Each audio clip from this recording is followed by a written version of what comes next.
Hi all, welcome to my channel the UPSC aspirant view. आज के video में हम ज्योग्राफी के एक महत्वपूर्ण सब सेक्शन जियोमॉर्फोलॉजी से शुरुआत करेंगे। हमने देखा है कि ये बीपीएससी यूपीएससी में बहुत सारे क्वेश्चन इससे पूछे जाते हैं। तो आज का हमारा टॉपिक है इंटीरियर ऑफ द अर्थ, जो हमें अर्थ को समझने में काफी महत्वपूर्ण भूमिका निभाता है। यदि हमें अर्थक्वेक समझना है तो हमें लेयर ऑफ अर्थ समझना पड़ेगा। यदि हमें सेस्मिक वेव समझना है तो हमें इंटीरियर ऑफ द अर्थ का नॉलेज होना पड़ेगा। तो चलिए शुरू करते हैं। जैसा कि हमने पढ़ा है छोटे क्लासों में कि अर्थ का स्ट्रक्चर ओनियन लाइक होता है। कैसा होता है? ओनियन लाइक स्ट्रक्चर होता है। और हम लोग ओनियन लाइक स्ट्रक्चर क्यों मैं ऐसा ओनियन लाइक स्ट्रक्चर क्यों कह रहा हूँ? जैसा कि आप देखेंगे ओनियन कैसा होता है, लेयर बाय लेयर होता है। तो हम देख रहे हैं कि अर्थ का इंटीरियर सेवरल कॉन्सेंट्रिक लेयर से मिलकर बना हुआ है, ठीक है, जिनकी एक अपनी अलग केमिकल और फिजिकल प्रॉपर्टीज होंगी। ठीक, तो आइए हम लोग एक एक करके सभी को देखते हैं। जो अर्थ की लेयर है उसे हम लोग तीन भागों में बांटते हैं। पहला है क्रस्ट, दूसरा है मेंटल, तीसरा है कोर। यदि हम लोग डेप्थ की बात करें क्रस्ट की तो है 0 से 50 किलोमीटर, 50 से मेंटल की 50 से 2900 किलोमीटर। अब कोर की है 2900 से 6371 किलोमीटर। यदि हम लोग डायग्राम में देखें ऐसे, तो ये हो गया हमारा क्रस्ट, ये हो गया हमारा मेंटल, दूसरा है हमारा मेंटल, तीसरा है हमारा कोर।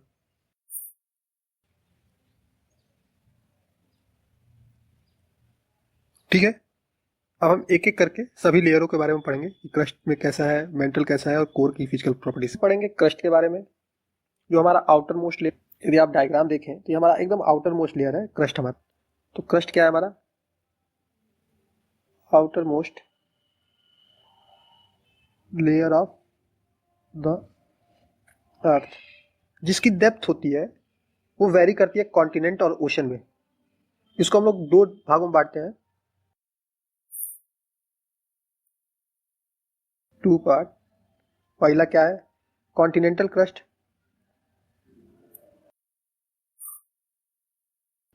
दूसरा क्या है? Oceanic crust. केमिकल स्ट्रक्चर के आधार पे हम लोग फिर से बांटते हैं। पहला होता है सियाल, दूसरा होता है सीमा। तो जो कॉन्टिनेंटल क्रस्ट है उसी को हम लोग सियाल कहते हैं, और जो ओशनिक क्रस्ट है उसको हम लोग सीमा कहते हैं। आइए हम लोग एक एक करके इनको पढ़ते हैं। जो हमारा कॉन्टिनेंटल क्रस्ट है वो कंपोज है लाइटर सिलिकेट से, जो है सिलिका और एल्युमिनियम। इसको मैं लिख लेता हूँ एक, जैसा कि मैंने बताया ये हमारे सिलिका और एल्युमिनियम से मिलकर बने हुए हैं। तो इन्हीं दो लाइटर सिलिकेट के मिलने के कारण हम इसे सियाल भी कहते हैं। क्या कहते हैं? सियाल। सियाल क्या है? सिलिका और एल्युमिनियम का कंपोजिशन है, जिसके कारण हम लोग कॉन्टिनेंटल क्रस्ट को क्या कहते हैं? सियाल कहते हैं। ठीक है, यदि हम इस डायग्राम में देखें, इस डायग्राम में, तो ये हमारा कॉन्टिनेंटल क्रस्ट है जो मैं ब्लैक से शेड कर रहा हूं, और जो मैं ब्लू से शेड कर रहा हूं वो हमारा ओशनिक क्रस्ट है। तो यदि हम देखें कि कॉन्टिनेंटल क्रस्ट एक तो ओशनिक क्रस्ट से ज्यादा थिक है, इसकी मोटाई ज्यादा है। माउंटेन रेंज में इसकी और मोटाई हो जाती है। भाई तब हम यहां से लेंगे ना कॉन्टिनेंटल क्रस्ट, यहां से लेके यहां तक, तो आप देखेंगे कि माउंटेन रेंजेस में अधिक थिक हो जाता है। ठीक है, तो इसका थिकनेस है वो वेरी करता है 50 to 70 kilometre in normal range, और माउंटेन रेंज में वो अप टू 100 किलोमीटर हो जाता है। कितना किलोमीटर? 100 किलोमीटर। ठीक है, जो हमारा ये कॉन्टिनेंटल क्रस्ट है वो इग्नियस रॉक से मिलकर बना हुआ है। किस रॉक से? इग्नियस। इग्नियस रॉक्स जैसे कि ग्रेनाइट, ग्रेनाइट से बना हुआ है, जिसके कारण ये हल्का होता है, लेस डेंसर होता है, तो इसकी डेंसिटी लेस होती है, लेस डेंसर। ठीक है, और साथ ही साथ ये ओशनिक क्रस्ट के मुकाबले, जो ओशनिक क्रस्ट है उससे ओल्डर है। कारण इसका क्या है कि ओशन में आप देखेंगे कि ओशन में आपको पता है कि कई जगह मैग्मा निकलते रहते हैं, जिससे एक नए लेयर का निर्माण होता है, तो क्रस्ट नया बनता रहता है। तो इसलिए ये ओल्डर है, क्योंकि ये पुरानी चट्टानों के मिलके बना हुआ है। ठीक है, तो मैं इसको एक फॉर्म में लिख देता हूँ, आप चाहे तो उसका स्क्रीनशॉट ले लेंगे। अभी कि हमने बात किया कि ये इग्नियस रॉक जैसे ग्रेनाइट से मिलकर बना हुआ है। इसका जो थिकनेस है कॉन्टिनेंटल रॉक क्रस्ट का, वो 50 टू 70 किलोमीटर वेरी करता है रेंज। पर in some cases mostly mountain range में ये अप टू 100 किलोमीटर पहुंच जाता है। कितना किलोमीटर? 100 किलोमीटर। ये लेस डेंसर है ओसनिक क्रस्ट से और उससे पुराना भी है। तो ये चीजें हैं जो हमको मगअप करनी पड़ेंगी। ठीक है कि ये लेस डेंसर है, इसकी थिकनेस यहाँ इतना वेरी करती है। ठीक है, सिलिका और एल्युमिनियम से मिलकर बना हुआ है, ग्रेनाइट से मोस्टली कंपोजिशन ये ग्रेनाइटिक है। ठीक है, अब हम देखेंगे ओसनिक क्रस्ट। आइए तो हम लोग अब ओसनिक क्रस्ट के बारे में बात करते हैं। यदि आप इस डायग्राम को देखें, इस डायग्राम को, तो आप ये जो पोर्शन देख रहे हैं ये हमारा ओसनिक क्रस्ट है।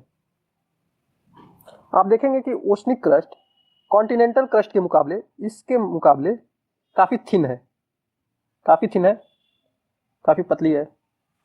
साथ ही साथ कई जगह बहुत ज्यादा पतली है। यहाँ आप इस पॉइंट पे देखें, इस पॉइंट पे, इस वाले पॉइंट पे तो बहुत ज्यादा पतली है।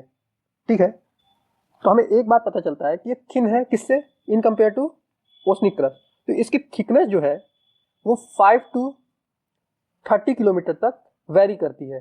कई जगह 5 किलोमीटर इसकी थिकनेस है, कई जगह इसकी थिकनेस 30 किलोमीटर है। जैसे जैसे आप कॉन्टिनेंट की तरफ बढ़ेंगे वैसे वैसे इसकी थिकनेस बढ़ती जाएगी, और जैसे जैसे आप मिड ओशनिक रिज की तरफ जाएंगे, जैसे आप समुद्र के बीचों बीच जाते जाएंगे, वहां इसकी थिकनेस कम होती जाएगी। आइए हम लोग और इसके बारे में पढ़ते हैं। ये किसके मिलकर बना हुआ है? ये मिलकर बना हुआ है डेंस सिलिकेट से, जैसे कि सिलिका प्लस मैग्नीशियम, जिसके कारण, इन दोनों के कारण इसे हम लोग सीमा कहते हैं। क्या कहते हैं? सीमा। ठीक है, ये काफी डेंसर होती हैं, तो डेंसर इन नेचर। तो ये किससे ज्यादा डेंस होंगी? कॉन्टिनेंटल क्रस्ट से ये डेंस होंगी। ये क्या है? डेंसर देन कॉन्टिनेंटल क्रस्ट को हम लोग सीसी लिख देते हैं, कॉन्टिनेंटल क्रस्ट। एंड यंगर होती हैं। यंगर कैसे होती हैं? यदि आपने ज्योग्राफी पढ़ा है तो आपको पता है कि कई जगह कॉन्टिनेंटल क्रस्ट इतनी पतली है, जो कन्वेंशनल करंट है हमारी, जो उसके नीचे जो मैग्मा का करंट बहता है, वो इस थिन लेयर को पार करके, वो इन थिन लेयर को पार करके बाहर आ जाता है और मैग्मा निकलता है। जैसे थिन लेयर बाहर हुआ, ये कमजोर हो गई, ये लेयर इधर मूव करने लगता है, ये लेयर इधर मूव करने लगता है। कौन की कन्वेंशनल करंट आप देखेंगे कि एक तरफ मूव करते हैं, ये करंट इसको मूव कराती जाएंगी, जिससे क्या होगा कि मैग्मा निकलेगा, नया नया परत बनेगा। तो ये यंगर हुआ कि नहीं? क्योंकि यहाँ हमेशा कोई ना कोई परत बनते जा रहा है, जबकि हम देखेंगे कॉन्टिनेंटल क्रस्ट में ऐसा स्थिति बहुत ही कम है। ठीक है, तो अभी हमने देखा कि मैंने बताया कि ये कंपोज्ड एंड डेंस सिलिकेट से, जो कि है सिलिका, एक मिनट, और मैग्नीशियम। ठीक है, ये बेसाल्टिक इन नेचर होता है, तो बेसाल्टिक रॉक के द्वारा बना हुआ है। ये डेंस है। डेंस क्यों है? क्योंकि डेंसर मटेरियल यहाँ पाए जाते हैं, मैग्नीशियम जैसे डेंसर मटेरियल यहाँ पाए जाते हैं। ठीक है, तो डेंस है, कॉन्टिनेंटल क्रस्ट के मुकाबले यंगर है। यंगर है क्यों है? कि न्यू लेयर बनते जाती हैं। इसकी थिकनेस मैंने बताया कि वेरी करती है 5 से 30 किलोमीटर, 5 से 30 किलोमीटर तक। यदि हम लोग यही कॉन्टिनेंटल की तरफ मूव करेंगे तो आप देखेंगे कि कॉन्टिनेंटल की तरफ जाते जाते इसका लेयर थोड़ा मोटा होता जाता है, लेकिन जब हम लोग मिड में आते हैं ओशन के, तो वो धीरे धीरे पतला होता जाता है। तो इसका वेरी करता है 30 से 5 किलोमीटर के बीच में। ठीक, अब हम लोग पढ़ेंगे लिथोस्फीयर के बारे में। लिथोस्फीयर पर जाने से पहले हम लोग कुछ चीजें और देख लेते हैं क्रस्ट के बारे में। क्रस्ट,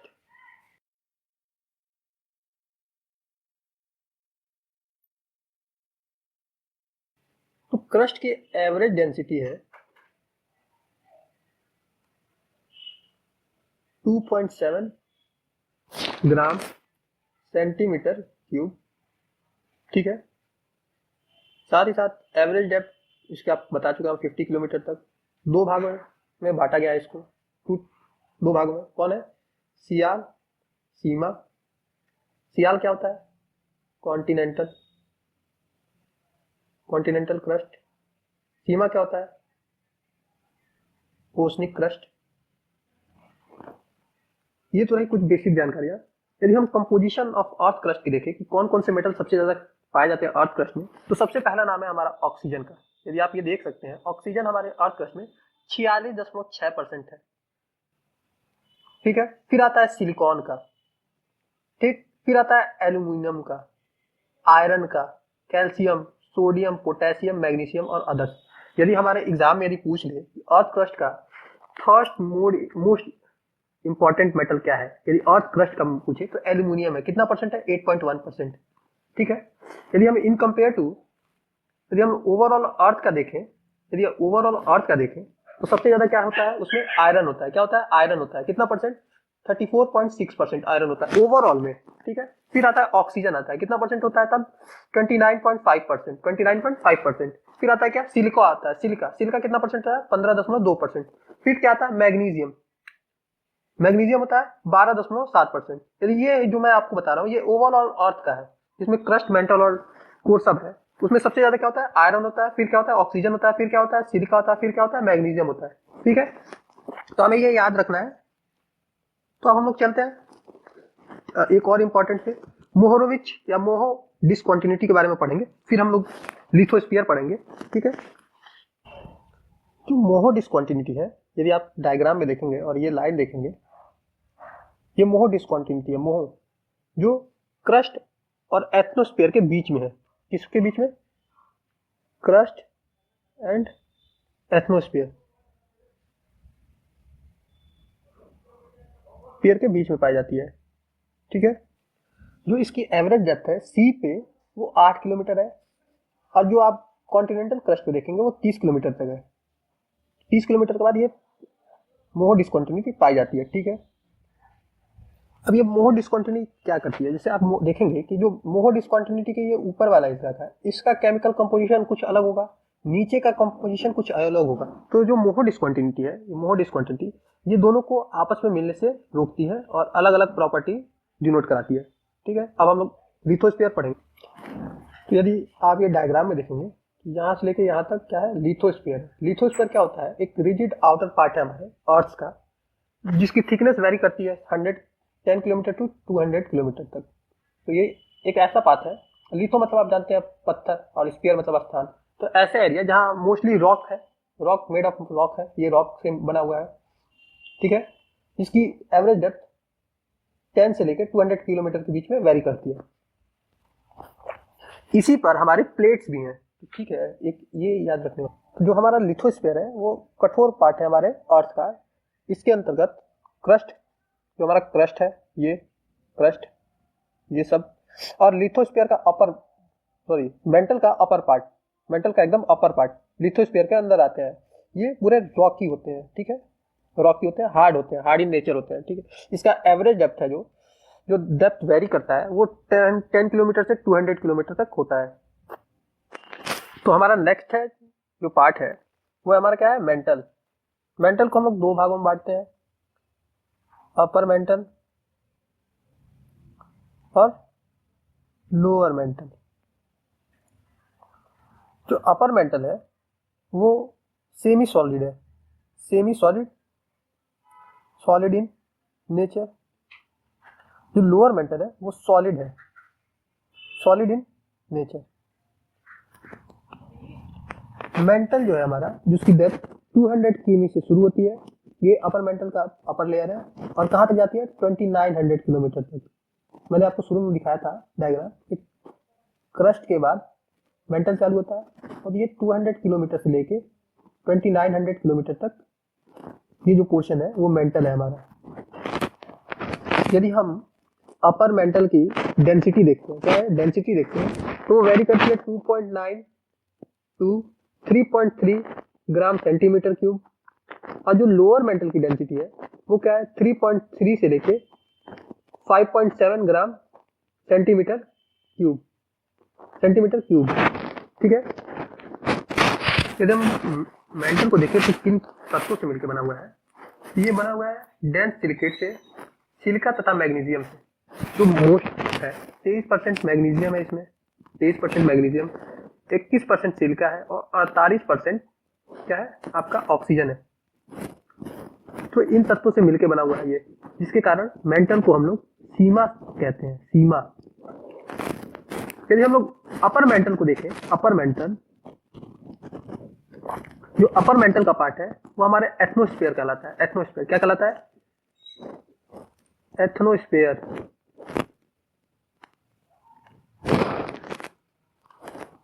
ये क्या है? सेमी लिक्विड है, सेमी सॉलिड है, सेमी सॉलिड इन नेचर है। ये जस्ट बिलो किसके है? ये जस्ट बिलो लिथोस्फीयर के जस्ट नीचे है। मान लीजिए ये आपका लिथोस्फीयर है, क्रस्ट, ये लिथो हो गया, ये क्रस्ट हो गया। ये जो पार्ट है वो एटमॉस्फेयर है। इसकी डेप्थ है 80 to 200 किलोमीटर।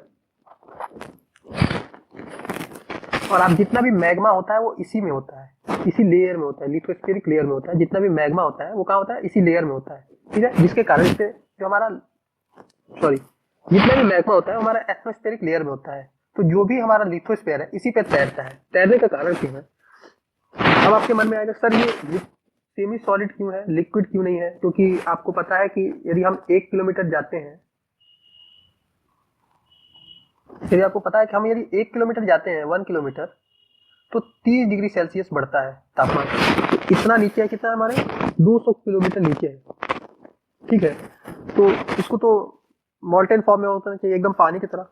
इसका कारण क्या है? इस पे हाई प्रेशर है। हाई प्रेशर किसका है? लिथोस्फीयर क्रस्ट का है। जिसके कारण जो इसके मॉलिक्यूल्स हैं, जो इसके मॉलिक्यूल जो दूर दूर थे वो एकदम पास हो चुके हैं, जिससे ये ना तो सॉलिड बचा ना ही लिक्विड हो पाया है, ठीक है। और हाई हीट के कारण ना तो ये सॉलिड हो पाया और ना ही ये लिक्विड हो पाया। तो ये सेमी लिक्विड फॉर्म में है। मैग्मा चैम्बर इसी में होता है, हमारे मैग्मा जो होता है वो इसी में पाया जाता है। अब हम आते हैं इनर कोर में, सही। अब हम आते हैं इनर मेंटल में। जो हमारा मेंटल को 2 भागों में बांटा गया है, आउटर मेंटल और इनर मेंटल। यदि हम इनर मेंटल की बात करें तो वो क्या होता है? सॉलिड इन स्टेट होता है, सॉलिड होता है। कारण क्या है? इनर मेंटल सॉलिड क्यों है? क्योंकि अत्यधिक इस पे प्रेशर है, बहुत ही ज्यादा प्रेशर है। हीट तो है मतलब, पर प्रेशर इतना है कि वो सॉलिड फॉर्म में है, ठीक है। यदि आपको ये पूरा वीडियो पसंद आया हो तो प्लीज़ इसको लाइक करिएगा, चैनल को मेरे सब्सक्राइब करिएगा और अपने दोस्तों के साथ शेयर करिएगा। धन्यवाद।